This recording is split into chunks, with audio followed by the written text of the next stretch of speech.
We are following some breaking news, everybody, as well, with the Biden administration expected to announce today that the U.S. will, in fact, provide Ukraine with cluster munitions. That's according to administration and defense officials as well.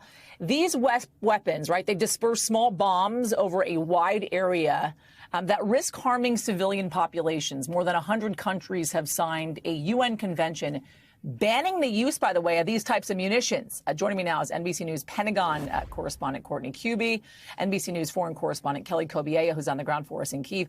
Also with us is Ambassador Bill Taylor, former U.S. ambassador to Ukraine and the vice president of Russia and Europe at the U.S. Institute of Peace. Welcome to you all, guys. Court, let me just start with you on this one. What more are you learning about this expected announcement from the Biden administration, and how do these munitions work exactly? So we're learning that there are upwards of 10,000 of these munitions already sitting forward in Europe, ready to go into Ukraine as soon as the Biden administration makes that announcement and decides to send them in. So they could be in literally a matter of days, Yaz. Now, what this means, the reason that the U.S. has made the decision to send these in now, after having talked about it for months and months and getting pressure from members of Congress to do so, is because of the need. There is a need to fulfill the constant difficulty in filling the 155 artillery round shortfall. So, in other words, Ukraine is using a ton of artillery on the battlefield every single day.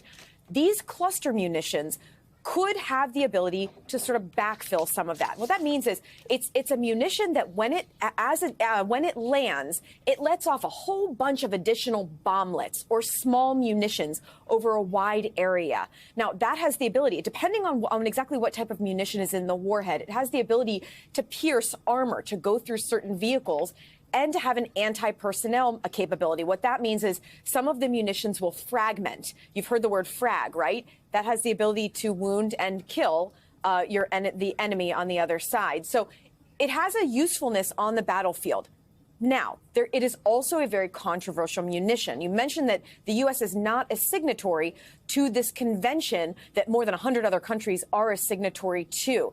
That is because there is, in certain cases, there is a high dud rate for these munitions. What that means is when all these little bomblets disperse, some of them may not explode. And what we've seen in other battlefields is civilians, and many times kids, will come upon them in sort of in a random area, and then they may have the potential to explode, wounding and killing civilians after the fact. That's why many human rights groups are against this. Now, we've put this question to a number of administration officials over the last several weeks.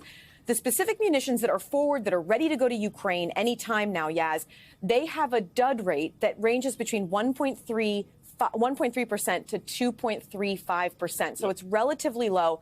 That's one of the reasons that the U.S. has made the decision to send these forward now. But even though the U.S. is not a signatory to this convention, the president still has to sign a waiver because the dud rate is over 1% before these can actually be exported to Ukraine.